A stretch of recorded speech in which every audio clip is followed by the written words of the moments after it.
Hey everyone, welcome back to my channel, Performance Nutrition. In part 2 of the carbohydrate series, I'm going to help you understand carbohydrate availability, when you might consider a lower carbohydrate approach to your training, and discuss low carb and ketogenic diets in the context of athletic performance. My name's Chris Fonda, a performance dietitian sharing my passion for and knowledge of evidence-based sports nutrition to help you reach peak health and performance. If you are new here, make sure you click that subscribe button and don't forget to turn on your notifications so you don't miss out on any of my weekly videos. I'll make sure to provide all the links related to this week's video in the description box below. But let's jump into it.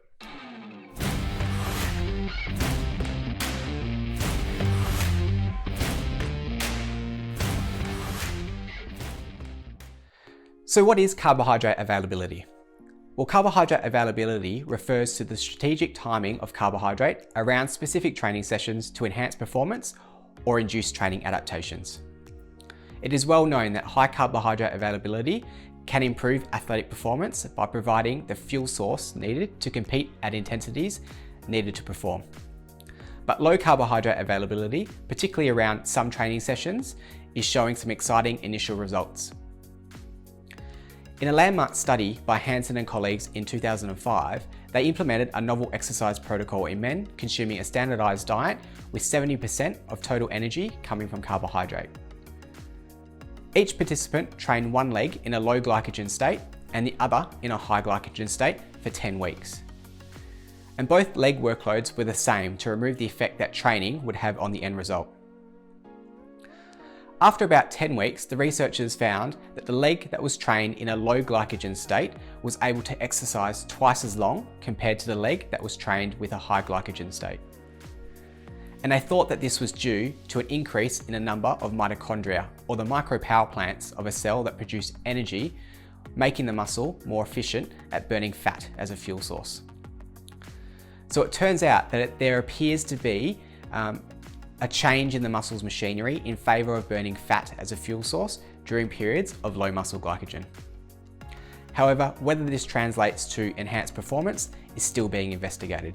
So how can you train low in real life? Well, you could follow a low carb, high fat diet. You could train fasted in the morning, or you could train 2 sessions per day, withholding consuming carbohydrate after that first session until after the second session. Each of these strategies needs careful consideration and must be incorporated into the athlete's training schedule in order to make sure they maximise training adaptation or performance and avoid negative consequences.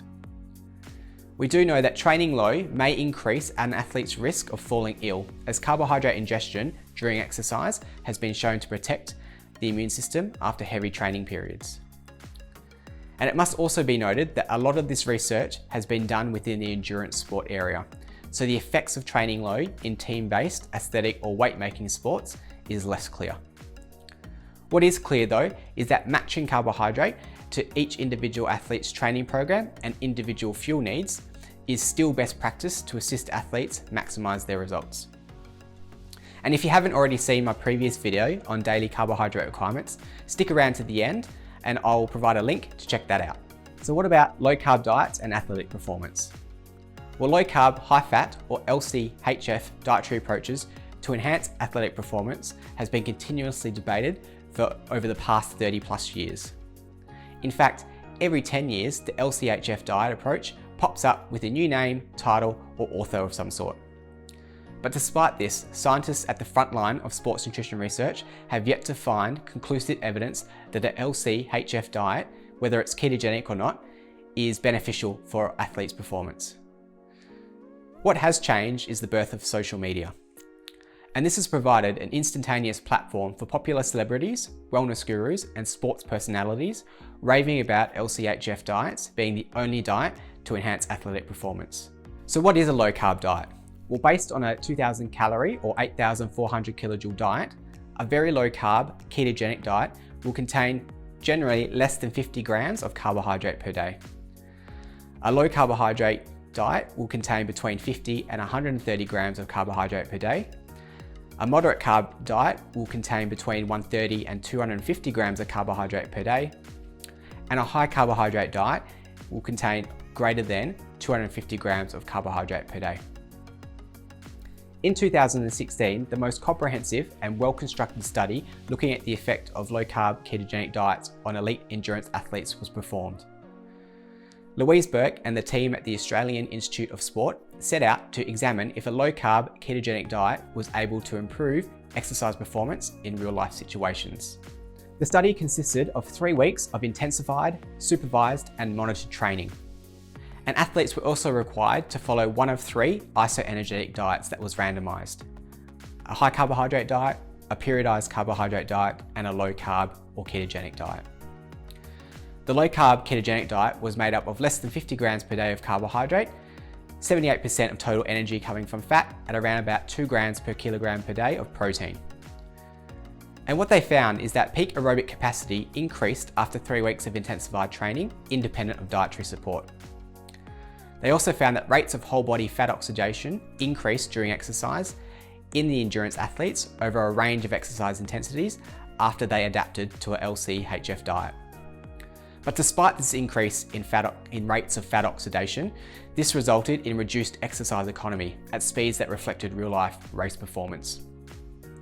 Therefore, adaptation to a low-carb ketogenic diet impaired performance in elite endurance athletes performing at race pace intensities. And this was despite improvements in peak aerobic capacity compared with the high carbohydrate and periodised carbohydrate approach. So sports nutrition strategies to enhance health and performance have shifted. They've shifted away from one particular diet, such as an LCHF diet or others, to a nutritional periodisation to support well-planned training programs. This also enables the ability to enhance metabolic flexibility by manipulating carbohydrate in the daily training environment. It also enables athletes to enjoy a wide variety of nutritious foods that suit their individual nutritional requirements, and improves compliance, which tends to be more realistic and applicable to real-world situations. There may be situations where a low-carb diet might be useful.